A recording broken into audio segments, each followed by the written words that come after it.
So welcome back F11 members to part 2 of the post-production video tutorials for issue 92, September 2019.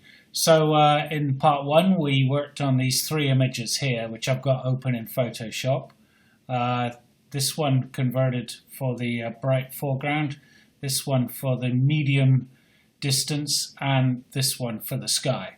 So now what we're going to do is convert them. So I'm going to basically take this one, the medium one, and using my actions here, here's some I made earlier.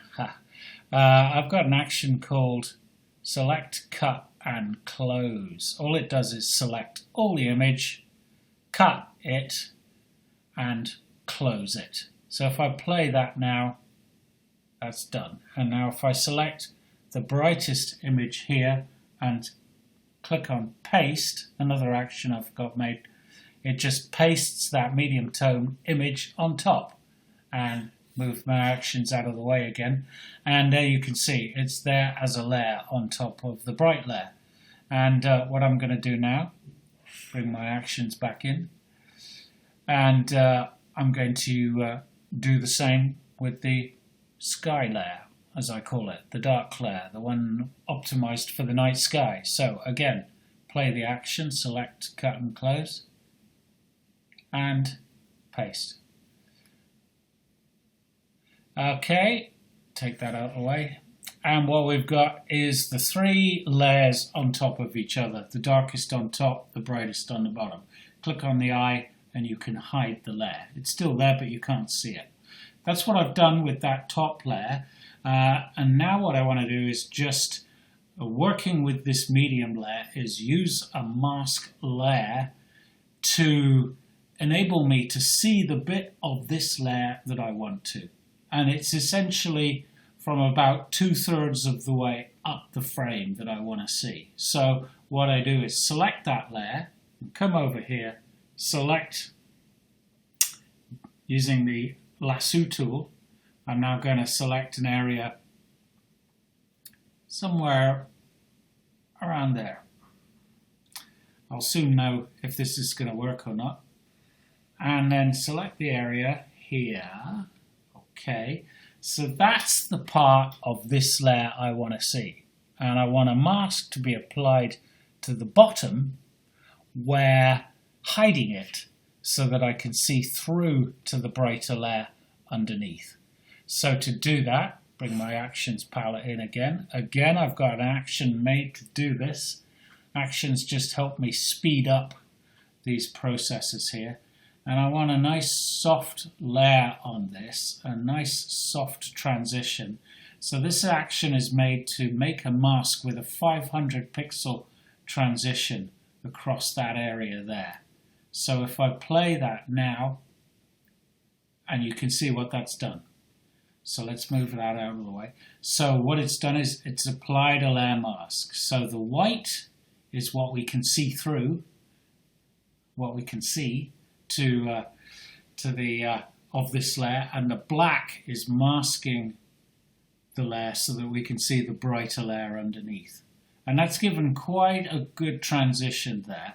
I'm not entirely happy though, it needs refining. So if I make sure that the mask itself is active and I click on the paintbrush here, that tool there, I'm now going to refine the mask by painting in black, i.e.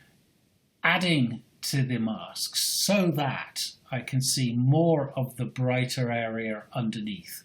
So if I basically now use my, adjust my brush size here, down quite a little to about there, okay. I'll come up here and I'm going to go to about 10% on my opacity, well 12%-ish. And now I want to make sure that I'm painting in black here so that I'm adjusting the area of the mask that I can see through to the brighter area underneath. And can you see down here there's the black and the white? If I hit X on my keyboard, it moves between the black and the white. That controls what I'm painting, whether I'm adding or subtracting to the mask in effect. So painting in black now to add to the mask, I'm now going to paint this area through so that I can start to see more of that brighter layer underneath in this area of the headland, which has just been hidden behind the other layer, this medium tone layer. Okay, can you see what I'm doing? The reason I'm using a really weak opacity value is so that I can, it's better to do that and build up your adjustments rather than try and do it all in just a few strokes. It helps you to be more subtle. And what I'm doing here is just, as you can see now, it's starting to see a bit more detail in that area of the headland. I do not want to see too much there because that would just look unrealistic. But I do want to, can you see now what I've done here? I do want to see just a bit more detail in this area here. Okay, so I think that's done quite a good job there. Keep brushing away at it until it looks right. If I click off, by the way, this there, you can see what I've done. You can see better what's been achieved there. Just going to go really down small here and just come around the edge of that headland a bit there.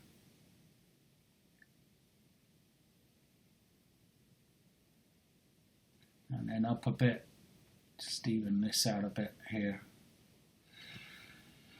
Okay, good.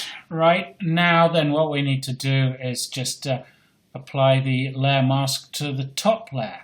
And this is, if I click on the eye again, we can see it now. So we're going to do the same thing again. We're going to just apply a layer mask so that I can see just the bit of the sky that I want to, allowing me to see through for the bottom half of the frame to the brighter layers underneath.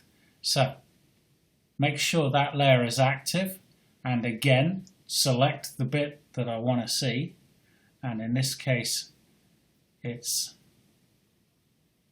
pretty much along a line something like this.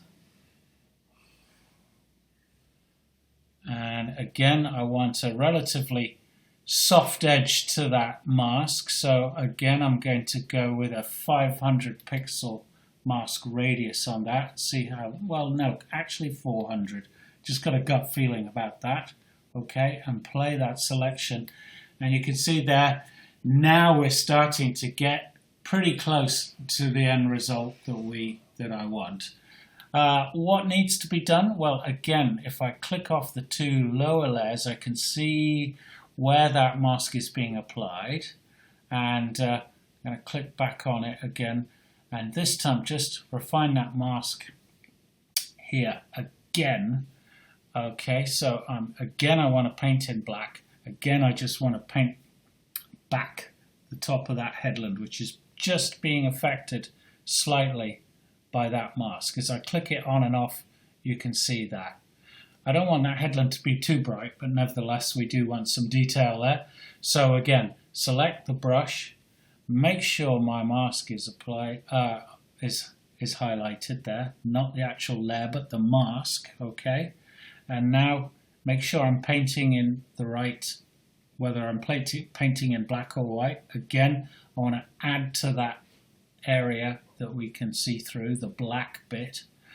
Okay, so again I'm painting with black. Again I've got a low opacity set, and again I'm just going to bring up this area of the headland.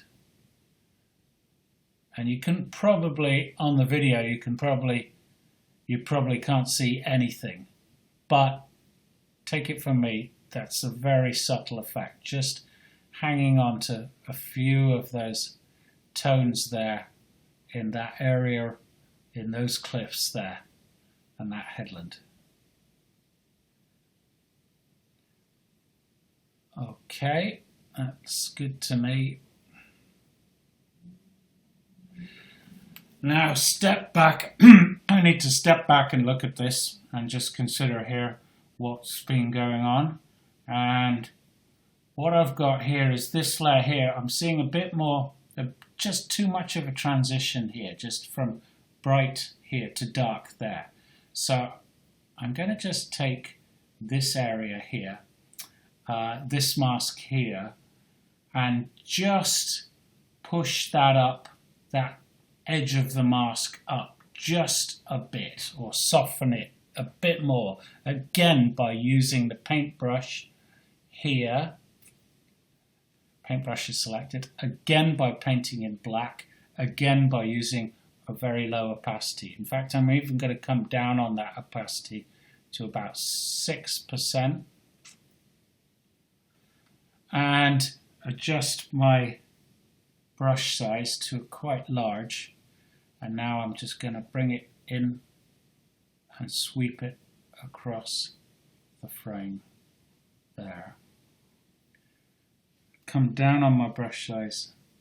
I just want to keep it pretty much on the horizon there.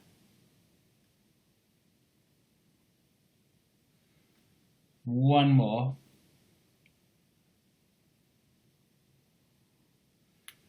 But that's not really worked actually, because now if you look, you can see a distinct line along there. If I go back on my history, bring that in so you can see what I'm doing. Here's my history there. The one before was working fine. That was a step too far. In fact, really, I'd say that adjustment hasn't really worked that well. That one worked fine. That one worked fine. I need a nice big brush size to make this work. Come along once more. There.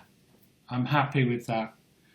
Okay, now what I need to do is just look at this layer here. And I can see this area of the sky is just a little bit too... Oh no, I think I'm getting pernickety here. It's a tough one, and I'm just going to darken down that bit of the sky, just there. So again, using the brush tool, and I'm going to refine this mask, and this time I'm going to paint in white, because I want to push down, I want to see more of that darker tone on top.